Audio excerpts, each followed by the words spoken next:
Doctor अभिलाषा आयुर्वेदाचार्य पंचतत्व आयुर्वेदमध्ये तुम्हा सर्वांचं स्वागत। खजूर खाल्ल्याने शरीरातील रक्ताची पातळी वाढते। खजूर खाल्ल्याने अशक्तपणा कमी होतो, हे सर्व आपल्याला माहित आहे।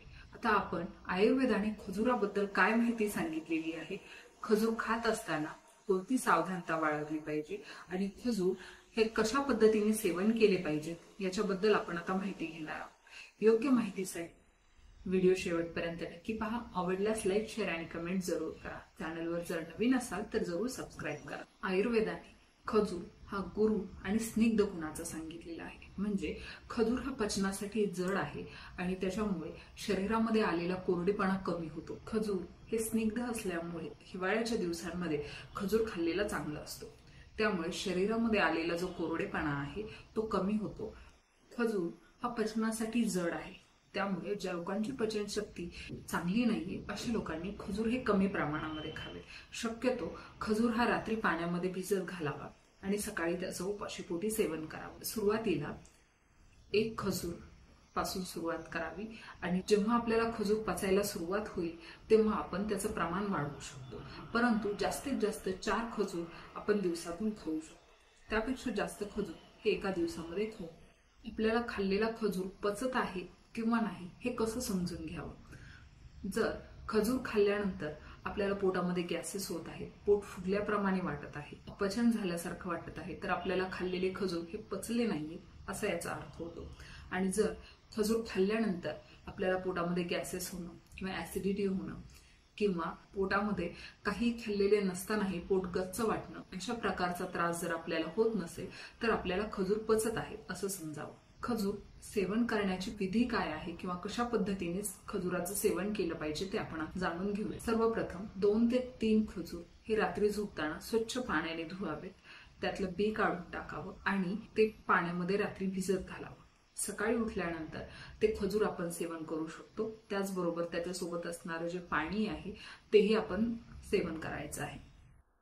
याबरोबरच आपण खजूर थोडासा हाताने क्रश करू शकतो आणि 1 कप दुधामध्ये खजूर टाकून आपण ते उकळून घेऊन मग त्याचं सेवन करू शकतो।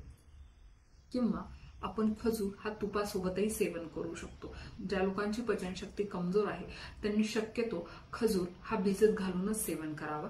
त्यांनी खजूर हा तुपासोबत किंवा दुधासोबत खाऊ नये। खजूर खाण्याचे फायदे काय आहेत ते आपण आता जाणून घेऊया। खजुरामध्ये आयर्न, कॅल्शियम, त्याच्याबरोबर मायक्रोन्यूट्रिएंट्स, अँटीऑक्सिडंट्स हे भरपूर प्रमाणामध्ये असतात।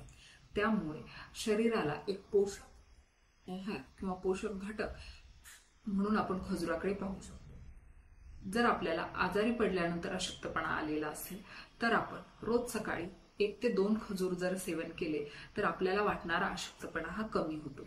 खजुराचे नियमित सेवन करणाऱ्या व्यक्तींमध्ये त्वचा ही सतेज असते, तुकतुकीत असते।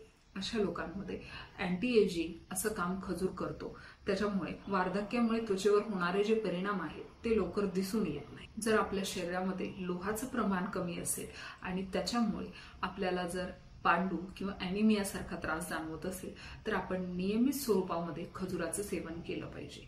नियमित स्वरूपामध्ये खजुराचं जर आपण सेवन केलं तर आपल्या शरीरातील लोहाचं प्रमाण हे वाढतं आणि त्यामुळे पांडू, अॅनिमिया हे व्याधी बरे होतात। खजुराला हृदयासाठी बल्यकर असं सांगण्यात आलेलं आहे। ज्या लोकांना हृदयाशी संबंधित काही त्रास आहेत, हृदयाची ताकद ज्यांची कमी पडते, ज्यांना छातीमध्ये धडधड होणं, दम लागणं अशा प्रकारचा त्रास होतो, अशा लोकांनी जर नियमित स्वरूपामध्ये खजुराचं सेवन केलं तर हृदयाला बल मिळाल्यामुळे त्यांचे हे त्रास कमी होतात। ज्या लोकांना आपलं वजन कमी करायचं आहे अशा लोकांनी खजुराचं सेवन केलं तर त्यांना नक्कीच फायदा होतो। खजुरामध्ये अँटीऑक्सिडंट्स, मायक्रोन्यूट्रिएंट्स हे भरपूर प्रमाणामध्ये असतात, त्यामुळे शरीराला आवश्यक असणारे घटक खजूर खाल्ल्याने आपल्याला मिळतात। याच्यामध्ये फायबर्सचं प्रमाणही भरपूर असतं, त्यामुळे थोडेसे खजूर खाल्ल्यानेही पोट भरल्याची जाणीव उत्पन्न होते। त्यामुळे खजूर नियमित स्वरूपामध्ये सेवन केले तर वजन कमी व्हायलाही मदत होते। परंतु जर आपण 2 ते 3 खजूर खाल्ले असतील तर आपण जो इतर आहार घेत आहोत त्या आहाराचं प्रमाण हे कमी करायचं आहे। म्हणजेच उदाहरणार्थ जर आपण 3 पोळ्या खात असू तर आपण 2च खायच्या आहेत आणि त्यासोबत 2 ते 3 खजुराचं सेवन करायचं आहे। खजुराचं जर आपण नियमित स्वरूपामध्ये सेवन केलं तर ज्या लोकांचं वजन कमी आहे अशा लोकांचं वजन वाढायला मदत होते। ज्यांच्यामध्ये मांसक्षय झालेला आहे त्यामुळे वजन कमी आहे किंवा ज्यांचे मसल्स क्षीण झालेले आहेत अशा लोकांमध्ये जर खजुराचं नियमित स्वरूपामध्ये सेवन केलं गेलं तर मांसधातूला बल प्रदान होतं आणि त्याच्या परिणामस्वरूप वजन वाढतं। खजूर हा मस्तिष्क म्हणजेच मेंदूला बल प्रदान करणारा आहे। ज्या लोकांना मेमरी लॉस म्हणजे स्मृतीभ्रंश, गोष्टी विसरणं अशा प्रकारचा त्रास होतो किंवा मेंदूशी संबंधित काही लोकांना इतर काही त्रास असते, म्हणजे कॉन्सन्ट्रेशन होत नाहीये, कामामध्ये लक्ष लागत नाहीये, चिडचिड होतीये, अशा प्रकारचे मूड स्विंग्स ज्या लोकांमध्ये दिसतात त्या लोकांनी जर नियमित स्वरूपामध्ये खजुराचं सेवन केलं तर त्यांचं कॉन्सन्ट्रेशन वाढतं, कामामध्ये लक्ष व्यवस्थित लागतं, त्याच्यामुळे चिडचिड कमी होते। खजूर हा वात आणि पित्त ह्या दोषांचं शमन करणारा आहे। म्हणजे ज्या लोकांना वात आणि पित्त दोषाचे काही त्रास असतील अशा लोकांनी जर नियमित स्वरूपामध्ये खजुराचं सेवन केलं तर त्यांच्या शरीरातील वात आणि पित्त दोष हे संतुलित होतात आणि त्यांचे त्रास कमी होतात। त्याचबरोबर ज्या लोकांची प्रकृती ही वातपित्त प्रधान आहे अशा लोकांनी नियमित स्वरूपामध्ये खजुराचं सेवन करावं। म्हणजे वात आणि पित्त दोषामुळे होणारे जे कोणते व्याधी आहेत ते त्यांना होणारच नाही। रक्तपित्त म्हणजे ज्या व्याधीमध्ये शरीरातील कोणत्याही ठिकाणावरून रक्तस्राव होतो अशा व्याधीमध्ये खजुराचे नियमित सेवन केलं तर शरीरामध्ये रक्ताचं जे प्रमाण कमी होतं ते भरून यायला मदत होते। त्याचबरोबर रक्तपित्त व्याधीमध्ये जे रक्त आणि पित्त दूषित झालेलं असतं त्याच्यावरच खजूर काम करतं, म्हणजेच पित्त दोषाचं शमन होतं, रक्तधातूची जी दुष्टी झालेली आहे तीही कमी होते। खजूर खाल्ल्यामुळे व्याधीच्या मुळावरच याचं काम होतं, त्यामुळे व्याधी बरा व्हायलाही मदत होते। खजूर कोणी सेवन करू नये किंवा खजूर खात असताना काय सावधानता बाळगली पाहिजे ते आपण आता जाणून घेऊया। खजुरामध्ये साखरेचं प्रमाण हे भरपूर असतं, त्यामुळे ज्या लोकांना डायबिटीस आहे अशा लोकांनी शक्यतो खजूर हे खाऊ नये। जर तुमची शुगर कंट्रोलमध्ये राहत असेल तर तुम्ही 1 खजूर दिवसातून खाऊ शकता, परंतु ज्या लोकांची शुगर कंट्रोलमध्ये राहत नाही अशा लोकांनी शक्यतो खजूर खाऊच नये।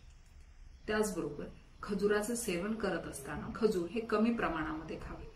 जास्तीत जास्त एका दिवसातून 4 खजूर आपण खाऊ शकतो, तेही ज्या लोकांची पचनशक्ती चांगली आहे, जे लोक नियमित स्वरूपामध्ये व्यायाम करतायत अशा लोकांनी दिवसातून 4 खजूर खाऊ शकतात, परंतु इतरांनी जास्तीत जास्त 2 ते 3 खजूर एका दिवसामध्ये सेवन केले पाहिजे। त्यापेक्षा जर जास्त खजूर एका दिवसामध्ये खाल्ले तर अपचन होणं, पोटामध्ये गॅसेस होणं यासारखे त्रास होऊ शकतात। आशा आहे आजचा हा व्हिडिओ तुम्हाला नक्कीच फायदेशीर वाटला असेल। अजून कोणत्या विषयावर जर तुम्हाला माहिती हवी असेल तर कमेंट बॉक्समध्ये नक्कीच सांगा। धन्यवाद।